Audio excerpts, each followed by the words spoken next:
जी हाँ दोस्तों, मान लीजिए कोई महिला है और वो कोई जॉब में रही हों, ठीक है, गवर्नमेंट जॉब हो और उसके बाद वो रिटायर हुई हों और उनको मान लीजिए आपको 20,000 पेंशन जो है दिया जा रहा है, ठीक है।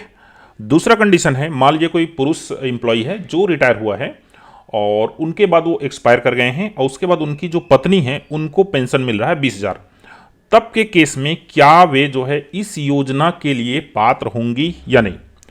तो नमस्कार दोस्तों, कैसे हो आप सब। मैं हूं सुनील कुमार यादव और आप देख रहे हैं एक्सीलेंट सुनील सर चैनल। तो दोस्तों चलिए वीडियो को स्टार्ट करते हैं और आप सब्सक्राइब कर चुके होंगे मेरे ख्याल से। तो देखिए, बात ऐसा है, सरकार जो है कागज का पुलिंदा है और कुछ नहीं है। अगर आपको कागज पढ़ना समझना आता है तो फिर आप मान के चलिए सरकार की सारी योजनाओं को ले पाएंगे या समझ पाएंगे। देखिए, समझिए बात को, आप मेरे कंप्यूटर स्क्रीन में आ जाइए। पहला देख लीजिए, योजना अंतर्गत अपात्रता, ये सरकार के द्वारा ही जारी की गई है। और अगर आपको मेरा जो एक्सप्लेनेशन है उसमें कोई फॉल्ट लगता है तो नीचे कमेंट कीजिए, मैं अप्रिशिएट करता हूं उसको। इसमें कोई ये बात नहीं है कि मैं सरोगानी हूं, मैं ही जो है सब जानता हूं, ऐसा नहीं है। आप बिल्कुल नीचे कमेंट कीजिए। देखिए, योजनांतर्गत अपात्रता, पहला चीज देखिए, जिनके परिवार का कोई भी सदस्य आय करदाता हूं, चूंकि वो महिला 20,000 पेमेंट पाती है तो 12 दूनी 24, 2,40,000 हुआ, मतलब आय कर के दायरे से वो बाहर है। क्लियर। जिनके परिवार का कोई भी सदस्य भारत सरकार अथवा राज्य सरकार के शासकीय विभाग, उपक्रम, मंडल, स्थानीय निकाय में स्थायी अस्थायी संविदा पदों पर कार्यरत प्रथम वर्ग, द्वितीय वर्ग एवं तृतीय वर्ग के अधिकारी कर्मचारी हो। क्लियर। अब यहां पर समझिए इस बात को कि वो तो रिटायरमेंट होने के बाद उनको कहना चाहिए पेंशन मिल रहा है, तो इससे भी वो बाहर हैं, यहां पर भी अपात्रता नहीं हुई। तीसरा देख लीजिए, जिनके परिवार का कोई भी सदस्य वर्तमान भूतपूर्व सांसद हो और फिर निगम मंडल का उपाध्यक्ष और अध्यक्ष हो, तो ये भी इस नियम से कहना चाहिए वो जो है बाहर हैं। अगला एक जो कंडीशन है इसको समझ लीजिए, ऐसी महिलाएं जिन्हें सामाजिक सहायता कार्यक्रम अंतर्गत तथा समाज कल्याण विभाग के माध्यम से विभिन्न पेंशन योजनाओं से प्रति माह रुपये 1,000 से कम राशि की पेंशन प्राप्त हो रही है, ऐसे पात्र महिलाओं को अतिरिक्त उतनी राशि की सहायता स्वीकृति दी जाएगी जिससे उन्हें कुल 1,000 रुपये की मासिक राशि प्राप्त हो। बहुत सारे लोग इसी में कन्फ्यूजन है, क्योंकि वो पेंशन प्राप्त कर रही है इसलिए उनको इस योजना के तहत बाहर रखा जाएगा। कि यहां पर इस चीज को पढ़िए, सामाजिक सहायता कार्यक्रम अंतर्गत तथा समाज कल्याण विभाग के माध्यम से। दोस्तों, अगर कोई नौकरी से रिटायरमेंट होकर वो पेंशन प्राप्त करता है तो वो कोई सामाजिक कार्यक्रम नहीं है, समझिए, ना ही ये कोई समाज कल्याण विभाग से मिल रहा है, वो उसका अधिकार है, वो उसका हक है पेंशन प्राप्त करना, ठीक है। तो जो कहना चाहिए उनको कहना चाहिए सरकार द्वारा या संविधान के द्वारा उनको मिला हुआ है, तो इस योजना के अंतर्गत उनको पेंशन नहीं मिल रही, इसलिए ये 7.2 जो पॉइंट है ये भी उन पर अप्लाई नहीं होता है। इसलिए वे महिला और उस परिवार की सभी महिलाएं इस योजना के तहत दोस्तों पात्र होंगी। बिल्कुल क्लियर है ना, कहीं पर कोई समस्या यहां पर नहीं है। अगर आपको लगता है तो नीचे कमेंट कीजिए। यहां पर जो शपथ पत्र वाला फॉर्म है, नहीं ये वाला फॉर्म है, इसमें एक कॉलम जो है दिया गया है, इसको देख लीजिए। क्या आवेदिका ऐसी पेंशन भोगे जो मासिक पेंशन प्राप्त करती है? हाँ नहीं, यदि हाँ तो प्रति माह कितना राशि रुपये पेंशन योजना का नाम, यदि नहीं तो स्वघोषित शपथ पत्र संलग्न करें। देखिए, यहां पर जो सरकारी जो पेंशन मिल रहा है वो कोई पेंशन योजना नहीं है, बल्कि वो उनका अधिकार है। यहां पर जो पहले जो डॉक्यूमेंट मैंने पढ़ा, ये वाला कहना चाहिए जो ये लीजिए, है ना, इसी की बात यहां पर जो फॉर्म में लिखा हुआ है। तो सामाजिक सहायता कार्यक्रम के तहत उनको कोई पेंशन नहीं मिल रहा है, ठीक है ना, तो इसलिए दोस्तों वो इसमें पात्र होंगे, ठीक है। और एक बार आप चर्चा कर लीजिए, हमने जो है अपने दोस्तों से, साथियों से और शिक्षक समुदाय से भी इस बारे में चर्चा किया था और यहाँ पर ये चीज़ बात निकल के आ रही है कि वे पात्र होंगे, ठीक है ना। भाई पेंशन मिल रहा है, लेकिन पेंशन उन्होंने नौकरी किया था इसलिए मिल रहा है।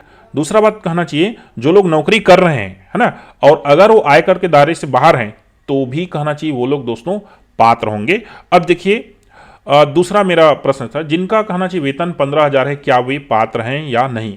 तो देखिए, जिनके परिवार का कोई भी सदस्य भारत सरकार अथवा राज्य सरकार के शासकीय विभाग, उपक्रम, जैसे भारत सरकार का उपक्रम होता है एनटीपीसी है ना, वैसे भारत सरकार या राज्य सरकार के बहुत सारे उपक्रम होते हैं, मंडल है, जितने भी ये निगम मंडल है, नगर पालिका है, नगर परिषद है, ये सब जो है मंडल हैं, निकाय, ये भी कहना चाहिए सरकार के अंतर्गत आते हैं। स्थायी अस्थायी संविदा पदों पर कार्यरत, स्थायी हैं, रेगुलर हैं, अस्थायी का तात्पर्य डेली वेजेस को बोलते हैं, अस्थायी संविदा आप समझते हैं, कंट्रेक्चुअल उनको रेगुलर बोला जाता है, लेकिन जो है उनको रेगुलर के बराबर सब चीज़ सुविधाएं नहीं मिलती। इसके बारे में मैंने प्रॉपर वीडियो बना दिया है।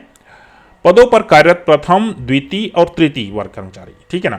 जैसे कि मान लीजिए संविदा पद पर तृतीय वर्ग कर्मचारी है, मान लीजिए सहायक ग्रेड 3, उनका पेमेंट अभी अभी जो है जारी हुआ है। मान के चलिए यहाँ पर जितने भी जो कोर्ट में जो जारी हुआ है संविदा पदों पर, उनका पेमेंट 14,000 के आसपास है, ठीक है। अगर सब चीज़ सुविधा मान भी जिलाए तो कहना चाहिए वो 16-17 हज़ार के आसपास चला जाएगा, ठीक है ना। तो 17,000 पेमेंट पा रहे हैं, वो आय कर के दायरे से बाहर भी है, लेकिन उनको इस योजना का लाभ नहीं मिलेगा। कारण वही है क्योंकि वो नौकरी में वर्तमान में कार्यरत हैं, और ये नौकरी में होने के कारण उनके परिवार के कोई भी सदस्य इस योजना के तहत पात्र नहीं होंगे। लेकिन दोस्तों अगर वो नौकरी कर रहा है, चतुर्थ वर्ग कर्मचारी हो, तब वो दोस्तों पात्र हो, लेकिन वो आय कर के दायरे से बाहर हो, ठीक है। और कई लोग का सवाल आ रहा था सर आंगनबाड़ी वाले पात्र हैं कि नहीं। बिल्कुल पात्र हैं, वो कोई तृतीय वर्ग के कर्मचारी नहीं है वो, ठीक है ना।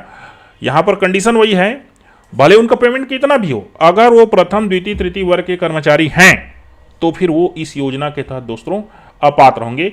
बाकी आपके कुछ क्वेश्चन आए हुए हैं, वो मैं आपको जवाब दे देता हूं।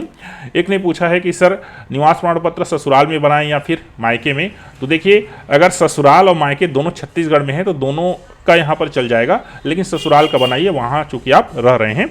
अगला है अपर एज लिमिट कितना है, तो यहाँ पर अपर एज लिमिट कोई नहीं है, और जितना भी उम्र का हो, ठीक है ना।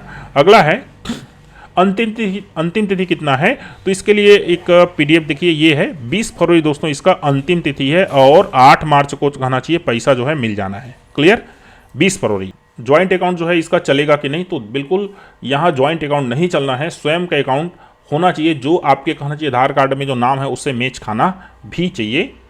अगला प्रश्न है पापा नौकरी में है और मैं उसका पुत्र हूँ, ऐसा कमेंट आया था, लेकिन अब जो है हमारा अलग अलग फैमिली हो चुका है, तो क्या मैं पात्र हूँ? नहीं, बिल्कुल आप पात्र हैं, चूंकि आपके पापा और आपकी मम्मी अब अलग फैमिली हो गए हैं और आप अलग फैमिली हो गए हैं, तो आप अब पात्र हैं, ठीक है। फैमिली का तात्पर्य यहाँ पर राशन कार्ड से, ठीक है। अगला है क्या बाद में फॉर्म भर सकेंगे, तो इसका तो कुछ नहीं कहा जा सकता, क्योंकि ये जो पूरा डॉक्यूमेंट जो जारी हुआ है उसमें कहीं पर इस चीज़ का वर्णन नहीं है कि अगला कब फॉर्म भर सकते हैं। यहाँ पर जो कंडीशन है 1 जनवरी 2024 को आपका जो है 21 साल होना चाहिए, है ना। अब मान लीजिए आज के डेट में आप 21 साल हो रहे हैं, तो आज आप फॉर्म डाल सकते हैं क्या? बिल्कुल नहीं डाल सकते। विवाह प्रमाण पत्र है, निवास प्रमाण पत्र है, तलाकशुदा का प्रमाण पत्र है, ये सब प्रमाण पत्र जो है जो जिला सीओ हैं उन लोगों ने, जो पंचायत सचिव है और वार्ड जो पार्षद है उन लोग को अथराइज्ड कर दिया गया है, तो इसकी चिंता आपको करने की जरूरत नहीं है। अगला आपका प्रश्न है फॉर्म कहाँ जमा करें या फॉर्म ऑनलाइन कैसे करें। देखो फॉर्म कैसे भरना है, तो मैं आपको सीधा कहूँगा फॉर्म आपको बिल्कुल नहीं भरना है ऑनलाइन, ठीक है ना। ऑफलाइन फॉर्म जमा कीजिए, किनके पास आंगनबाड़ी हैं, सचिव हैं, और अगर नगर पालिका में है तो वार्ड पार्षद के पास। सरकार ने वहाँ पर जो वार्ड प्रमुख इस टाइप से जो है पद बना दिया है, उन लोग को पूरा अथॉरिटी दे दिया है, उनको जो है आईडी पासवर्ड दे दिया है, उनके पास फॉर्म जमा कीजिए। वे लोग फॉर्म को ऑनलाइन करेंगे और आपके मोबाइल में मैसेजेस आएगा, ठीक है ना। अगर बाय द आप ऑनलाइन आवेदन करते हैं तो भी आपको हार्ड कॉपी किनको सौंपना पड़ेगा, आंगनबाड़ी सहायिका या सचिव हो या फिर वार्ड पार्षद को। अब समस्या यह है कहीं आपके ऑनलाइन आवेदन में कोई फॉल्ट हो गया तो उसको करेक्शन करने में आपको एडी चोटी का जोर लगाना पड़ेगा, लेकिन चूंकि वो लोग सीधा शासन से कनेक्ट हैं, उन लोग के पास इसका अथॉरिटी होगा करेक्शन करने के लिए।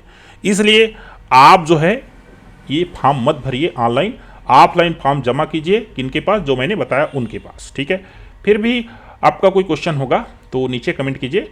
ये समझ लीजिए ना, जितने भी प्रमाण पत्र है, निवास है, विवाह प्रमाण पत्र है, मृत्यु प्रमाण पत्र है और तलाकशुदा प्रमाण पत्र है, ये सबके लिए जो है सरपंच और सचिव को अथराइज्ड कर दिया गया है। वे लोग इसके लिए जो है फॉर्म बनाकर दे रहे हैं और ऑलरेडी फॉर्म जो है सबमिट हो रहा है। तो दोस्तों और कोई आपका क्वेरी हो तो नीचे कमेंट कीजिए, मैं आपका रिप्लाई जरूर करूंगा। Thank you.